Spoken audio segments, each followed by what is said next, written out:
Hello guys, welcome back to my channel code with Ayush. आज हम पढ़ेंगे लूप्स और हम 5 टाइप के लूप्स पढ़ेंगे। For loop, while loop, nested loops, do while loop, for each loop. सबसे पहले पढ़ेंगे फॉर लूप। फॉर लूप कैसे लिखते हैं? फॉर लूप का सिंटेक्स होता है फॉर इंट। इंट मतलब किस जो भी हम आई ले रहे हैं, आई कोई भी वेरिएबल, जैसे आई वेरिएबल है, जे के एल एम एन, कोई भी वेरिएबल ले सकते हैं। उसका डेटा टाइप इंट ले लिया और i इज इक्वल टू 0, ये हमने उसको इनिशियलाइज़ कर दिया 0 वैल्यू से। किसी भी वैल्यू से इनिशियलाइज़ कर सकते हैं, 1 2 according to the question.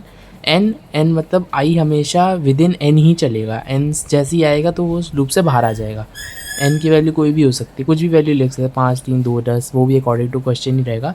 i plus plus मतलब जब एक बार वो पूरा सारा जितना सामान हम इसके अंदर लिखेंगे वो सारा एग्जीक्यूट हो जाएगा, तो जब नेक्स्ट वैल्यू पे वो जाएगा तो i की वैल्यू 1 से बढ़ जाएगी, क्योंकि i प्लस प्लस लिखा। i प्लस प्लस मतलब एक तरह से हो गया i is equals to i plus 1। इसका सिंपल सा मतलब यही है।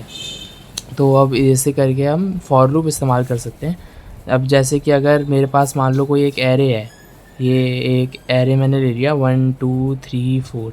अब इसके अंदर मुझे आइट्रेट करना है, तो मैंने जैसे आई ज़ीरो पर लिया है, सामने है, तो यहाँ आई ज़ीरो पर ले लिया और अब मैं इस पूरी एरे पर आइट्रेट कर सकता हूँ। अब दूसरे लूप के बारे में पढ़ेंगे, जैसे वाइल लूप।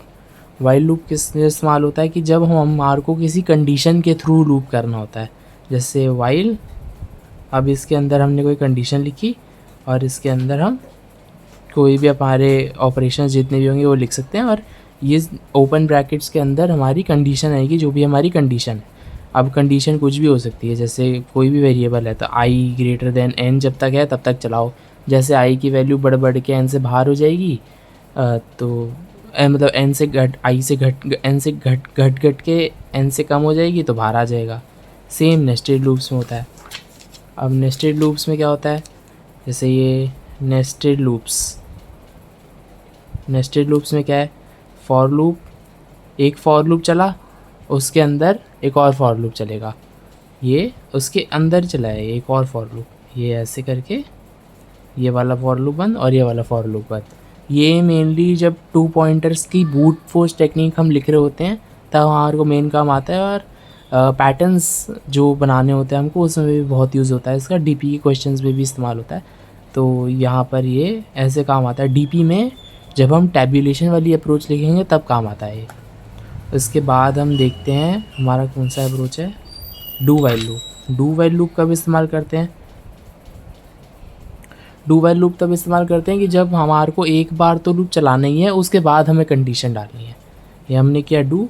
अब इसके अंदर जो भी हम ऑपरेशन लिखेंगे वो एक बार तो एग्जीक्यूट हो गई, उसके बाद हम वाइल लूप चलाएंगे, वही सेम वाइल लूप, इसके अंदर कंडीशन आ जाएगी। अगर कंडीशन सही है तो एग्जीक्यूट होगा, कंडीशन सही नहीं है तो एग्जीक्यूट नहीं होगा।